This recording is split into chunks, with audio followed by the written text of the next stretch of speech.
Hi, and welcome to the Beyond the Doctor's Lounge podcast. This is Dr. Sandy Coleman, and I'm joined today by my fabulous colleague, Dr. Sweha Patel. Hi, Sweha.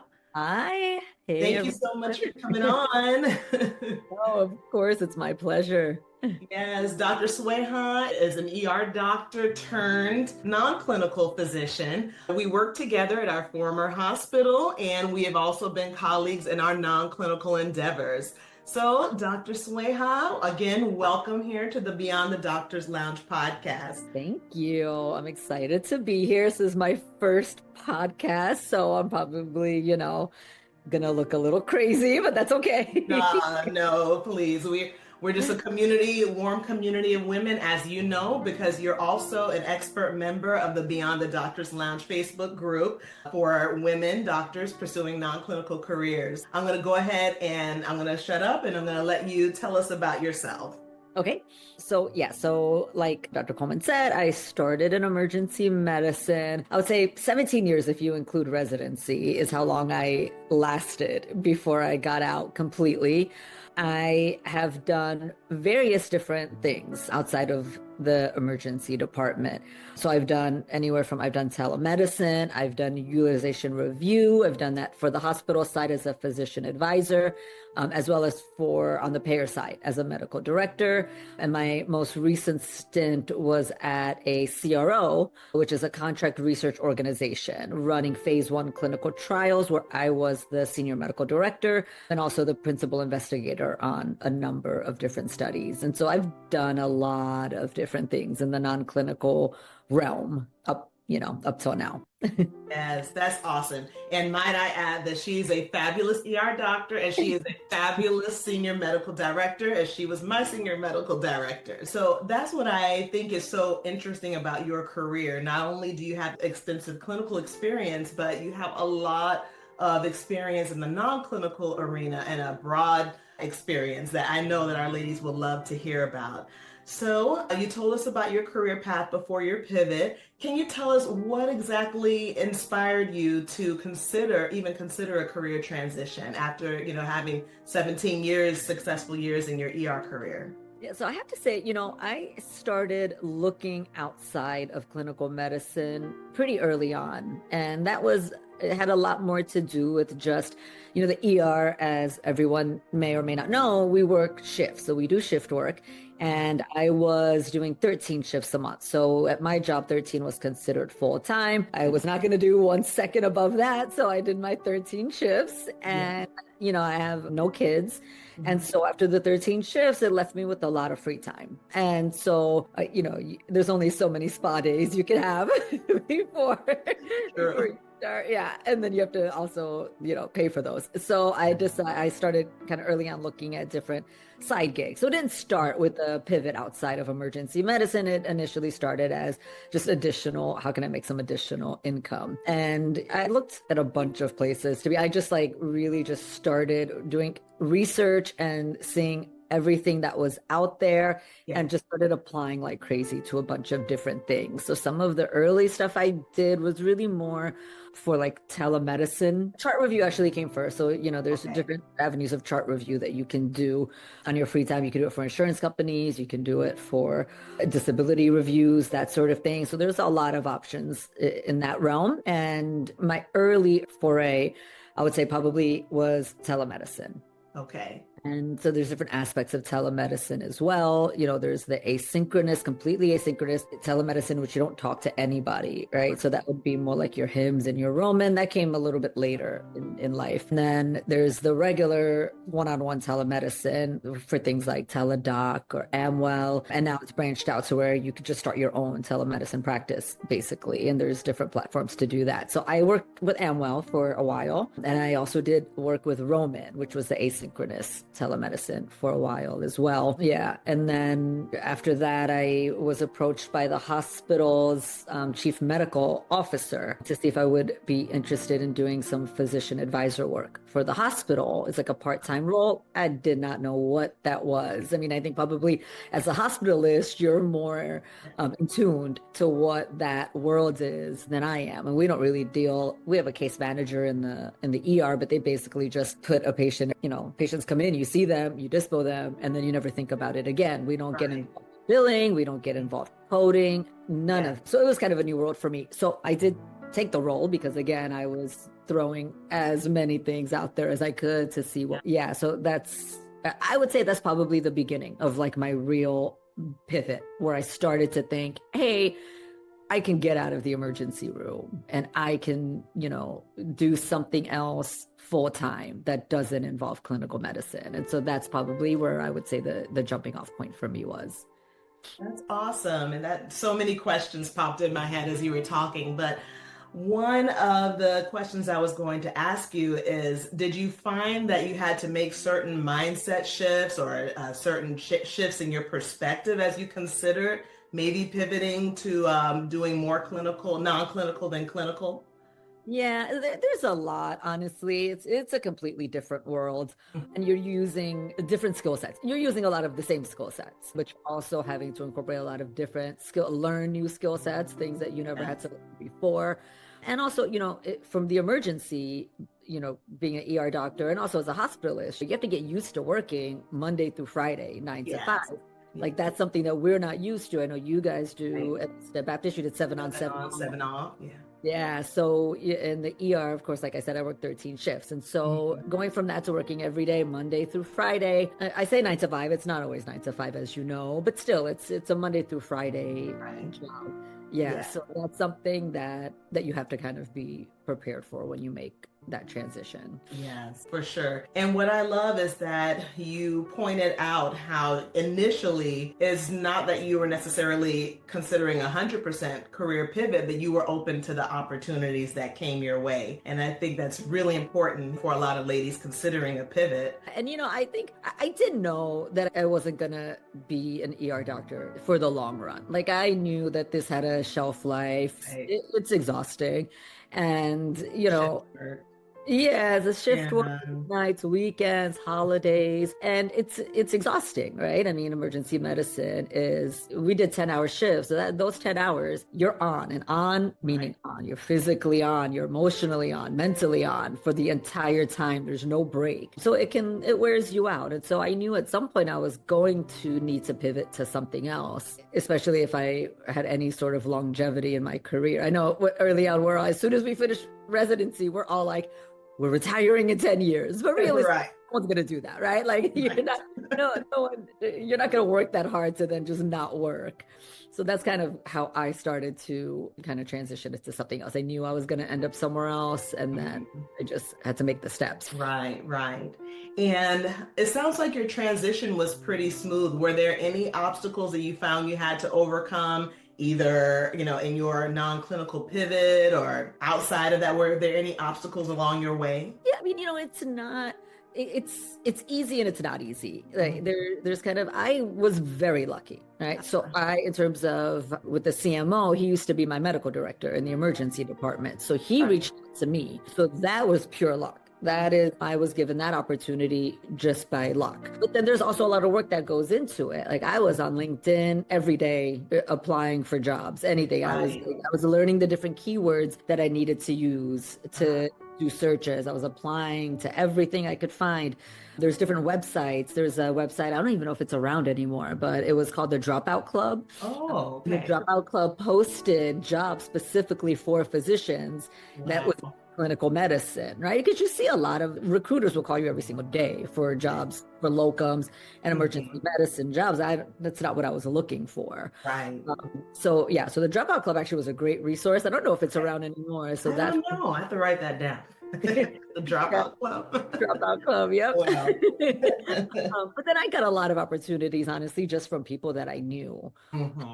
I did. So Oscar, I did. That was one that I found on LinkedIn. So I Okay. applied, search, and I applied to it. And so I did start working for, it's an insurance company. Hmm. And so I did start working for them through just pure grit of trying to find a job. But with that, I had already had experience as a physician advisor. And so that was a little bit easier for me to, get that role. Yes. And then in terms of the role for the CRO, the principal investigator, that was a headhunter found me, like a recruiter found me. And they were looking specifically for an emergency medicine physician because, what we do is phase one clinical trials. And that's basically Mhm. the first time a drug is ever given to human subjects and no one knows Exactly. what's going to happen. And so they wanted someone with emergency medicine Mhm.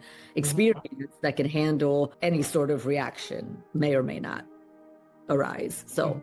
yeah, so that's kind of like the trajectory. But I did have a lot of jobs that I got from networking. I had a consultant position that I was doing was because someone that I used to work with at Oscar had reached out to me and said they had some work and if I would be interested. So networking is always really important. I think the Right. lesson for that is do a good job. Whatever job you're at, do a good job and people Yeah. will remember you. And Yes. something comes up, if you're in their mind as someone that did a good job and is capable of Mhm. doing whatever work they need, then they'll look you up. Yeah. And that's a great point that you bring up about the importance of networking. I can remember being a young attending sitting in the fishbowl, which was the little, as you know, glass encased workroom that we had in the middle of the ER when we would be on call. And I can That we did remember, not have. We were very jealous that you yeah, guys had that. We were out in the open, like yes. exposed to the elements. It did provide us a little barrier, but it was glass, so people couldn't see us. We could But still yes, stare. and I remember you visiting the fishbowl a lot and coming to tell us to sign out the cases to us face to face, and that was something that was very unique. And I remember being a young attending and talking to one of the nurse practitioners and telling them, I don't like to network, and she was like, "Good luck with that." But the Yeah. funny thing is, I didn't quite understand what networking really was because as physicians, we take our tests, we do our candy striper, our volunteer work, fill out our applications, and we get into medical school, not necessarily through networking, though you do have to have some people skills. So, can you talk a little bit more about the importance of networking? And I have to give a shout out to you because you were very instrumental in my pivot, networking with you and also being on LinkedIn. So, I think you're the perfect person to tell us a little bit more about the importance of networking. And then if you could talk a little more about your experience on LinkedIn and how you leveraged it. Sure. Yeah. I mean, I think with networking, it's so invaluable, especially right now, especially if you're trying to leave clinical medicine, because there is a big mass exodus that is seemingly going on right now. And so you have a lot of people trying to leave. And Yes. maybe, 10 years ago or so, it might have been a little bit easier to get some of these non-clinical jobs because there wasn't as much competition. But now there's Right. a lot of competition. A lot There. of people are trying to leave. And so when you have, as someone that is going to hire someone, if you have 10 applications sitting in front of you, or some, most of them have a lot more, with all of the, because we have all of the qualifications, every Yeah. single one of us. We all went to medical school. We all Right. did residency. We all have worked as physicians. We all Exactly. have these skill sets that we've developed that are pretty similar to each other. So once you have that in front of you, the thing that's really going to stand out Mhm. is if you know the person, if anyone there knows you and can vouch for you and say, hey, I know this person, they are great at X, Y, and Z, they're hardworking, they, whatever it is, Mhm.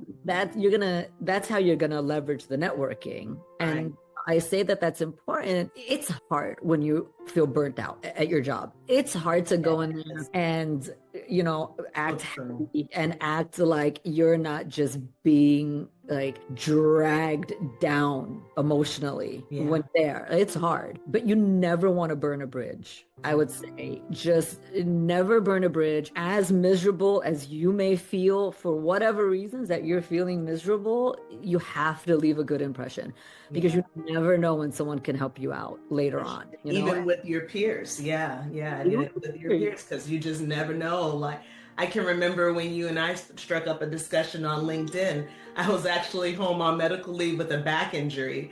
And I had been on LinkedIn for a few months. And so being home on leave, it gave me a chance to really get to know the platform.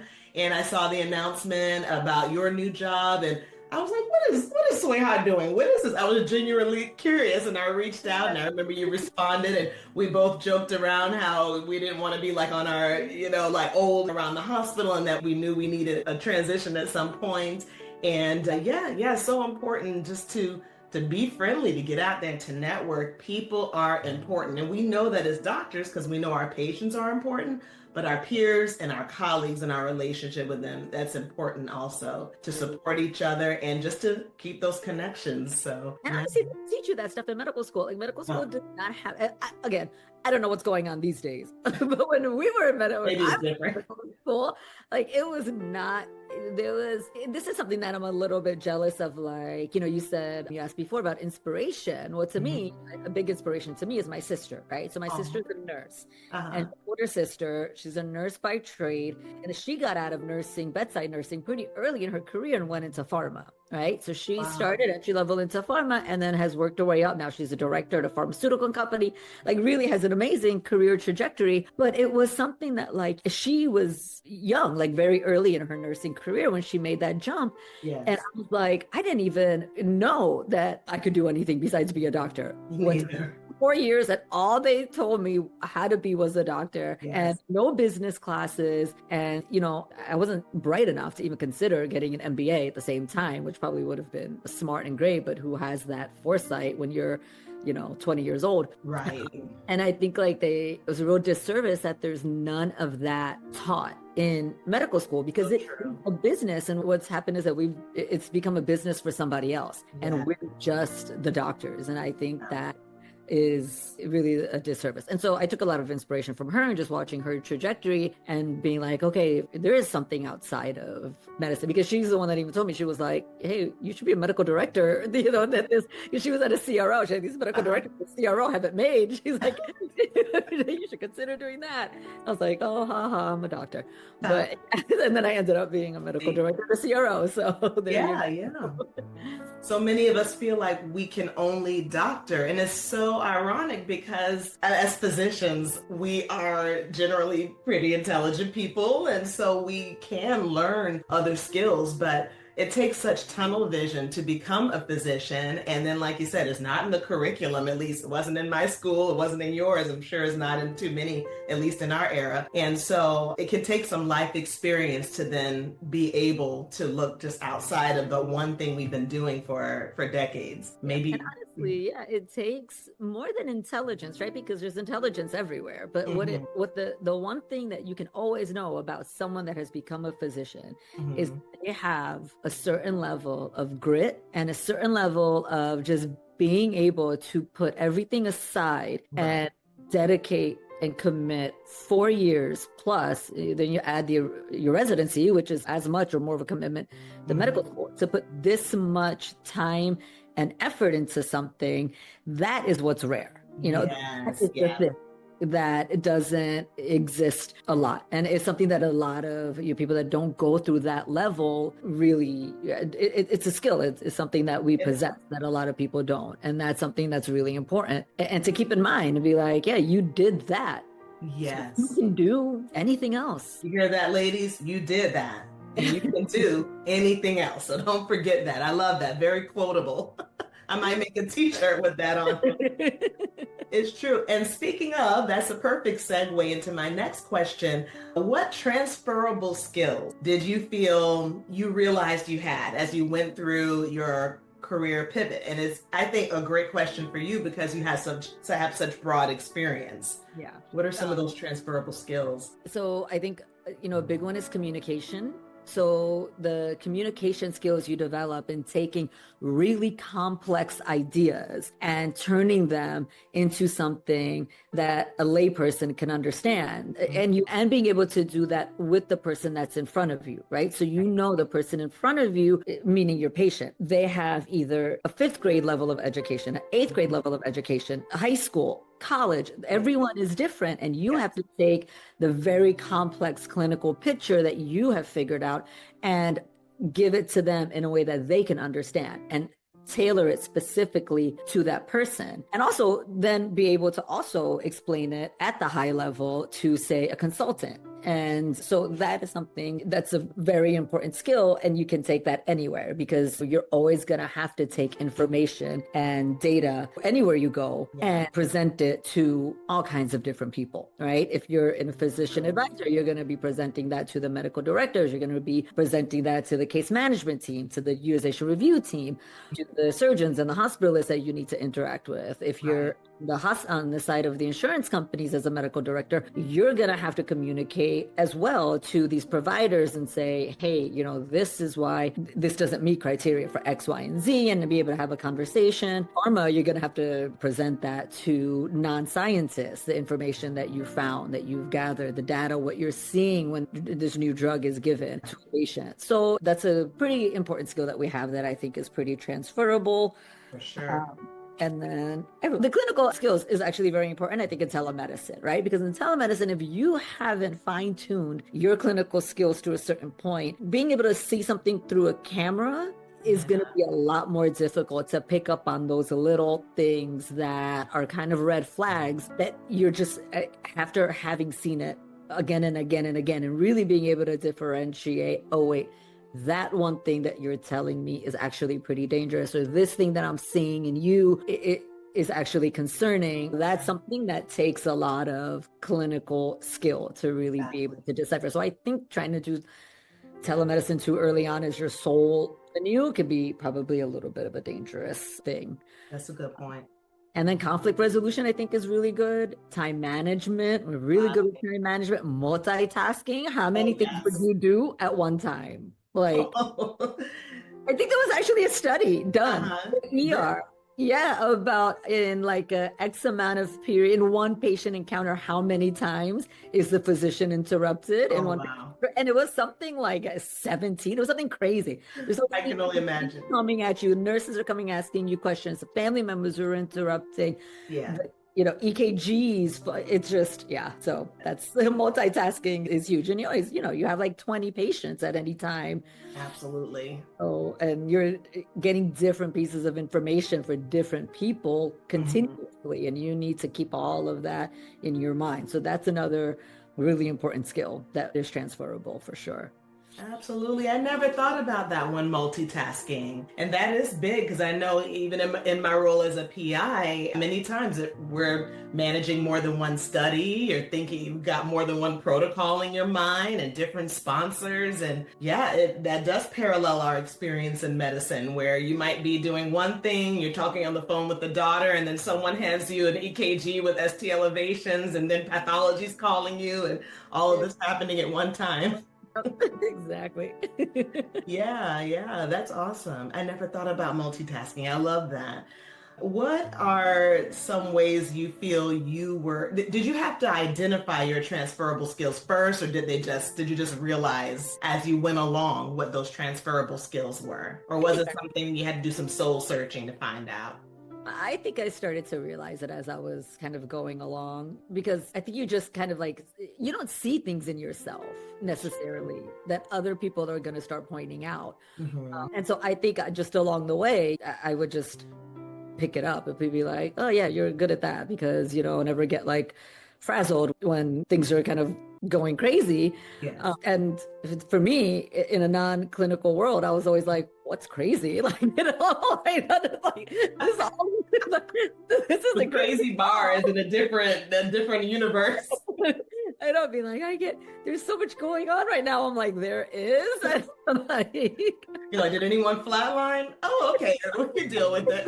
You're right? working out. Is anyone dead? No, then we're good. I Right. don't. Then we're doing great. Yes, exactly. And I think that helps too when you do the non-clinical pivot because you can kind of always be the one with the cool head because you're used to managing so much stress on a whole different level.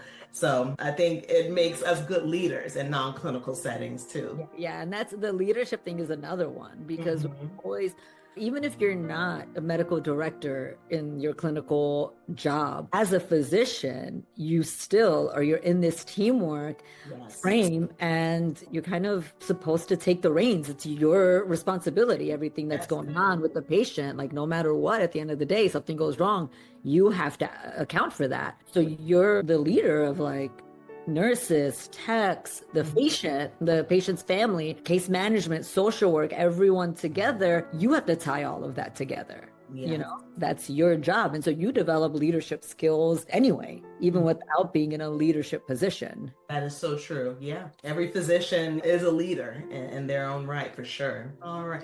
Okay. So, given the fact, Dr. Sweha, that you have such broad experience in the non-clinical arena, can you compare the different skill sets that you have or that are needed in, say, utilization management versus pharma? Any compare or contrast there if someone's trying to figure out what general direction or Yeah, any tips on figuring out their general direction?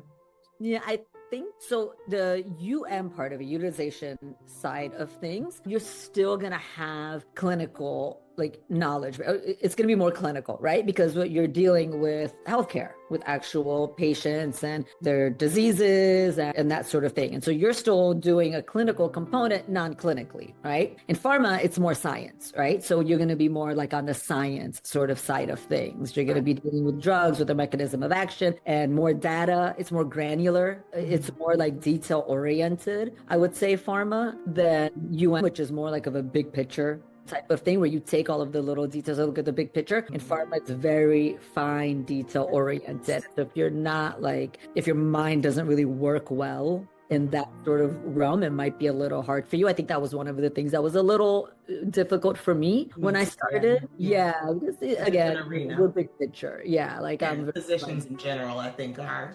exactly. Yeah.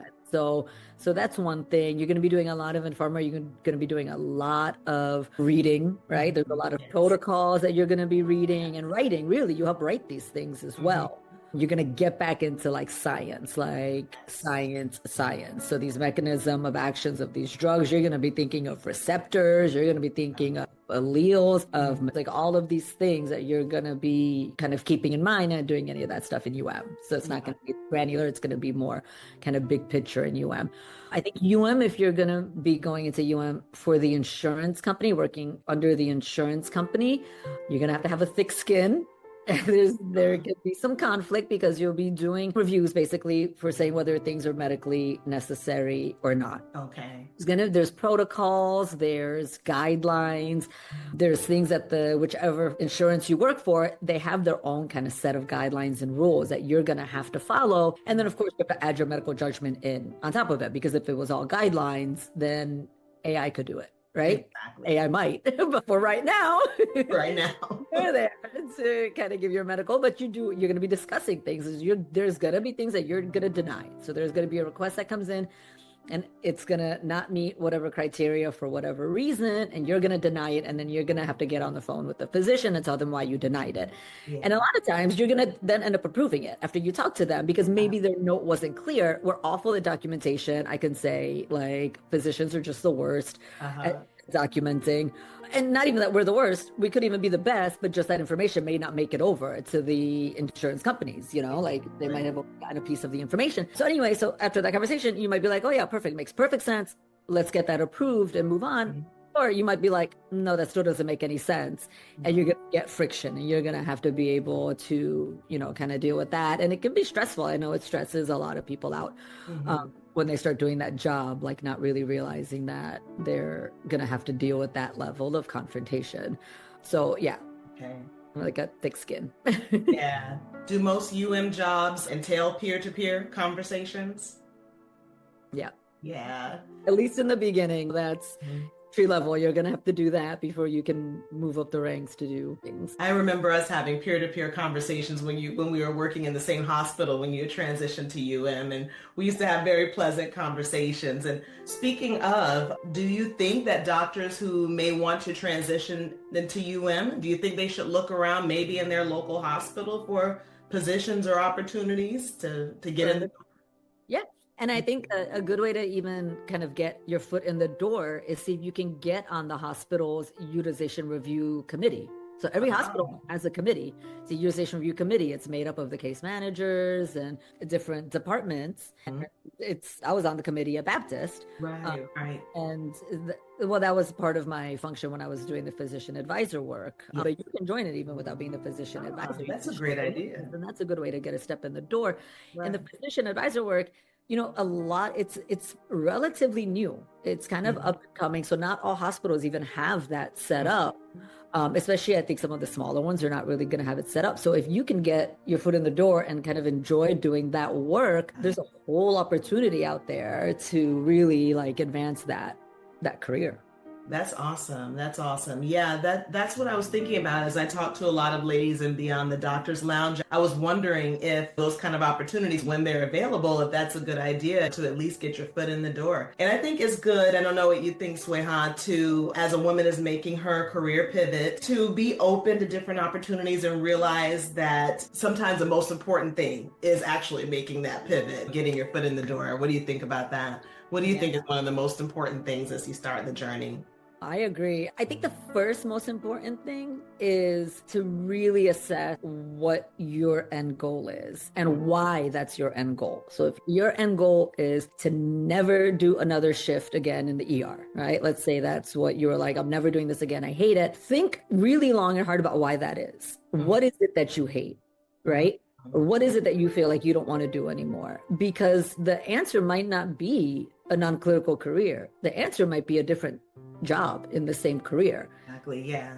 Like it might just be that's not the place for you anymore, but you really want to keep practicing medicine. That really is like what in your heart you want to do. You Mhm. just feel like the place that you're in, for whatever reason, different reasons that you Yeah. could feel like, that that's not working for you. Hmm. So consider that that might be something, or maybe you just need to drop down and go to part-time for a little bit and see how you feel about that. Right. And initially, if you're like, nope, don't want to do it, got to get out, I would say keep a foot in the door, at Hmm. least in the beginning. Right. When I started my pivot, when I decided to like be done, and this was, by the way, a stepwise process that took years. It took Okay. me years to leave the emergency Yes. department in its entirety. So I went from full-time, Mhm. 13 shifts a month, then I went down to part-time 10 shifts a month and started doing the physician advisor work. And slowly I decreased the shifts. I was down to then I took a full-time job and did 4 shifts a month, and then I got to the point where I was doing 1 shift a month, and I was like, what am I doing here? Like, this is now I'm ready to go. But it took years, and I'm glad I did it that way, Mhm. because if I didn't, if I would have left and completely just cut that and then went to a non-clinical career and decided I really hated it, I missed the patients, because you're gonna miss the patients, you're gonna miss the medicine. It's what you train Right. for. Yeah. But like to the point, like, no, I miss it so much, I have to go back. Now, how long have I been out of the game? I'm rusty. Right. I personally now it's been 2 years, I think, since I did a shift. I am not safe to go back and work in an emergency department. Like I know, like I would not have the confidence to go back Right. and work in that environment. I've been out of the Mhm. game too long. So I think keeping a foot in the clinical door is just, I think it's a good idea, especially Yeah. on. And then if you, like for me now, yeah, that part of my life is done. Now I feel fine that even if whatever happens in my career, I'm not going back Right. to clinical medicine. But you gave yourself time to make up your mind and kind of weaned yourself off of it. And so now Yep. you feel confident in that decision. Yep. Exactly. Awesome. Thank you so much for your time. I want to ask you one final question. A lot of the women who I've encountered who are preparing to make a non-clinical pivot or considering it feel lost as far as knowing where to start. If you were talking to a woman in clinical medicine who wanted to start on that journey, what would be your key piece of advice as far as those first steps or the first step? So I think I think the first step, like we talked about, is really just doing kind of an introspection and seeing, and even if you decide that, yeah, I do want to leave clinical medicine, think about what are the aspects of clinical medicine that you did enjoy or that you still enjoy, and where would that be better served, right? Is it really like like the science, you really, or, like the science Right. of medicine and you're very like kind of focused, okay, then maybe pharma is for you. So I know from the CRO side of things, but there's a whole other huge world in pharma where you could do things like medical science liaison, where you could go give talks and you can, if you're into that, so that's something to consider as well. Or do you like the utilization stuff? Do you like still seeing, like for me, I like actually seeing how patients are treated and how they kind of go through the course of a hospital stay with whatever diagnosis. I still find that interesting. So I think for me, doing work is probably more something that I'm suited for. So I think just like really take the time to see what it is that you still like about it, what it is that you don't like about it, and be open, like we talked about, any opportunities that come. Like I wasn't, for the CRO, I wasn't looking for that. I'd always been kind of intrigued, like, oh, I know pharma's another option. Like, what does that entail? And so when that opportunity came, I was already working full time. I didn't need to take it, but I was like, you know what? This isn't going to come around that often, an opportunity like this. Let me take a chance and let me go see if this is for me. And, I think when we worked together, I told you I'm going to give myself 2 years. Yes. And I gave myself 2 years and realized that while I enjoyed it so much, and it was just cool learning like a new aspect of what we can do. At the end of the day, I decided it wasn't for me. So, yeah.